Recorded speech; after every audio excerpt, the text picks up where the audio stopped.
Sa part 2 ng ating 100 Islands Travel Gala, pupuntahan namin ang Scout at Marcos Island. Dito kami pupunta pagkatapos namin ng Ramos Island at ng Pilgrimage Island. Sa ngayon, we're waiting for our boat to arrive. Ang tagal.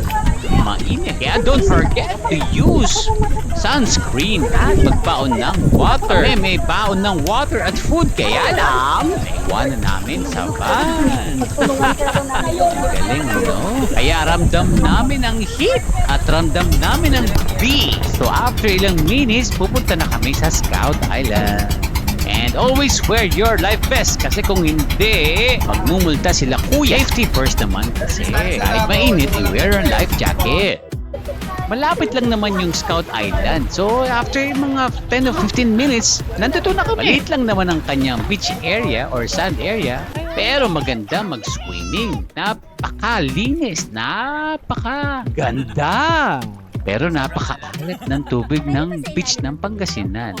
Tinatanong niya kung pwedeng ilubog ang Ace Pro 2 sa tubig. Sabi ko, pwede. Pwedeng. Ilang kulit ang kulit. Ayaw maniwala. Waterproof kasi ito.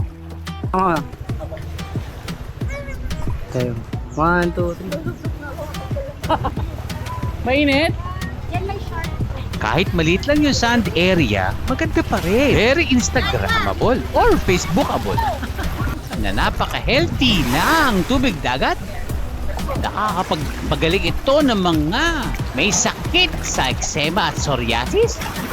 Kung ikaw ay may sipon, makakatulong ito dahil ito ay natural decongestant para sa mga may sinusitis. Din ito ng source na magnesium para makapag-relax ang katawan at alam na. Next stop is Marcos Island. Didiretso sana kami dun sa pagtalon ng Bat Cave. Kaya lang wala pala dun si Batman.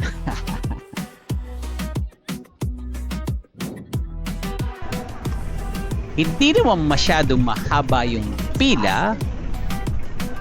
Kaya lang, ang haba ng pila. Dahil ang tagal nilang tumalon. Nagdadalawang isip, 3, 4, 5. At ang haba ng pila. Marami kasi dito nag-aatras abante. Ayaw tumalon. Ang babaw lang eh. May life vest. Bakit ba? Pumipila pero umaatras. Ay, hindi na kami nakaabot dahil inabutan na kami ng gutom. Tingnan mo yan, sigaw na sigaw pero wala naman tumatalon. Ay nako po. At marami ring bats dito.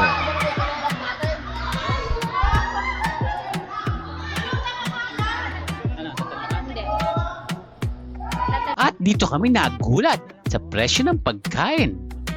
Kaya nakishare na lang kami sa aming kaibigan dahil hindi namin kaya ang presyo pag kaming dalawa lang. Ay my gosh! Ito ang sumpa ng Marcos. Pero joking aside, naintindihan namin kung bakit mahal dito kasi itatravel pa nila yung pagkain, yung gasol, at yung renta ng kanilang space, at yung pag-aayos ng lamesa at mga iba pa.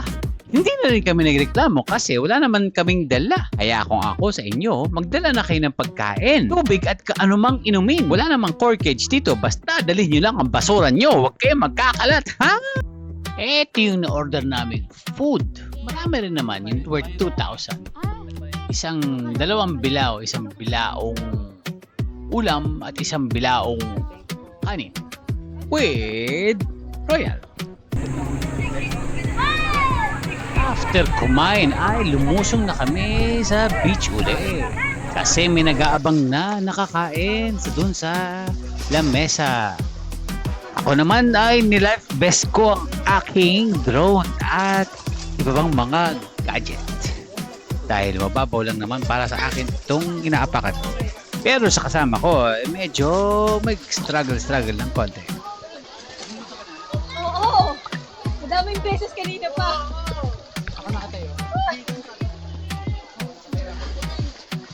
Sa unahan dito, ito yung lagusan o labasan ng mga tumalon dun sa may Bat Cave area.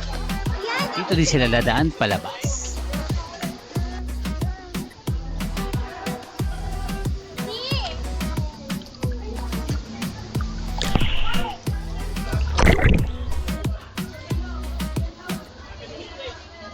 Okay, dito kami sa 100 Islands, Marcos Islands. Alam mo na pag dito.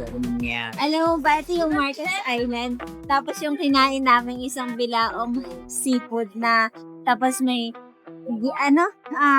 themed na okra, talong, like mga 8 pieces of the shrimp, and then one very small tilapia, and then daing na bangus, and then merong calamares, Isang calamari. oo, toyo mansi, and then merong isang bilaong kanin din. Yung presyo niya is 2,000 pesos. 2,000. Ha? 2,000. 2,000 pesos siya. May picture naman doon. So, yun. Sa Marcos Island kami, sobrang mahal. Pwede mo kayo magbaon, Kai.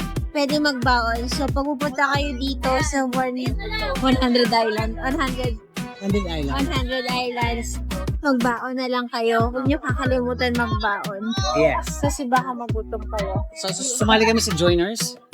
Joiners kami. Oo, nag-joiners kami Kano yun? ng trip. Mga nasa 2,500 na. So, Per head yung original. original is 1,500 ata? 1,500 or 1,800. Nakalimutan Per head. ko. Per head. But may mga additional keys. Gaya ng Itong life vest plus yung snorkel is 250. Mandatory siya pagdating na dito. And then, visit naman yung boat ride. And then, environmental taxes and insurance and then others taxes. kasama na to. Kasama naman siya. Okay naman. Sa running expense namin, nasa 2,500. 5K. Kami dalawa na yun. Kami dalawa, 5K. Kasama na yung food doon. As in, Sa price point. Sa price point, okay naman siya. Mura na rin. Pwede na. overall nga 5,000. Lahat-lahat na yon. So, busog na kami ngayon, lunchtime. So, uwi kami, babalik daw kami sa van mga 3 p.m. 2 or 3, yeah. 2 or 3. So, meron pa kami mga ilang island na pupuntahan after namin dito sa Marcos Sa Island. Sure, isa. Yan lang. Yan lang. 2.5. 2,500. So, mag-budget na lang kayo ng 2,500. Para in case na Other expense. other expense at mga food. Ayun Don't forget to lang. bring water. Yung water naman is 60 dun sa bago umalis ng island. Ay, bago pumunta ng island. Tapos sa island na 70 pesos.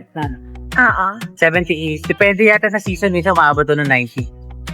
So ngayon, 70 pesos lang. Dito sa Marcos Island. So, dito sa Marcos Island, nandito yung may bat cave.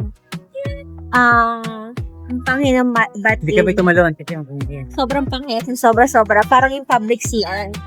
Ganun na ganun sa public CR, times 3 mo pa. May daga kasi. Ang time na ngayon, mga 2 p.m. na siguro, kaya sobrang panghina niya dahil sa init, tapos yung buga ng hangin. Kasi kaninang medyo maaga pa, hindi naman sa ganung kapanghi. So, ito yung labasan ng cave. Ayan, dyan. So, kapag tumalon ka dun sa pinakaloob, dito ka lalabas. Tapos, pwede ka umikot, pupunta ka ulit doon, tapos ikot ka ulit. Sorry, kaya ko yun. And then, yung lalim ng tubig mga nasa 6 feet from here.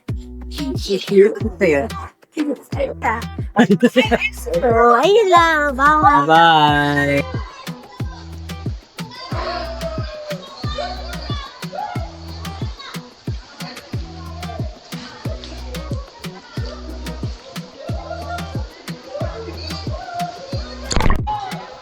Ito yung lagusan o labasan from the Bat Cave Jump. Dito pala sa 100 Islands, karamihan ng mga islands dito ay may mga nakatagong kuweba din. So yung sabi ni Kuya, naglilipat-lipat daw yung mga paniki sa ibang mga islands ng 100 Islands ng Alaminos, Pangasinan. Maganda yung place. Ang problema lang ay ang tatagal nilang tumalon. Sigurado ko, mahaba pa rin yung pila kasi ayaw nilang tumalon. Dito sa area ay makikita natin yung mga ibang bats na lumilipad-lipad. Pero dito, hindi masyadong mapanghi. O hindi maamoy yung panghi. Buti na lang. Whew. At yung mga bata nakikita nyo ay mga locals lang mga yan. Kaya ang gagaling nilang mga magsilangoy. Kahit walang mga life vest.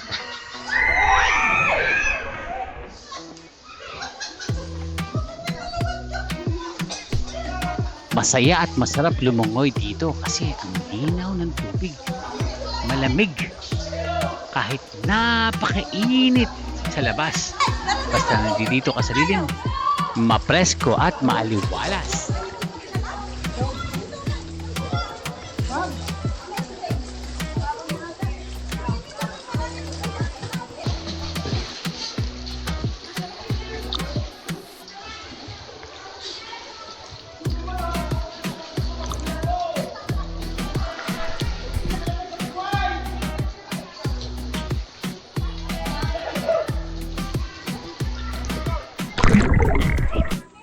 After namin maglangoy, dito kami naghihintay at nag-aabang ng next travel island transfer namin. At napakaganda nitong Decathlon bag na nabili ko. Waterproof, safe sea, DJI Air 3S. I hope nag-enjoy kayo at I hope na makapunta kayo dito sa 100 Islands. Enjoy!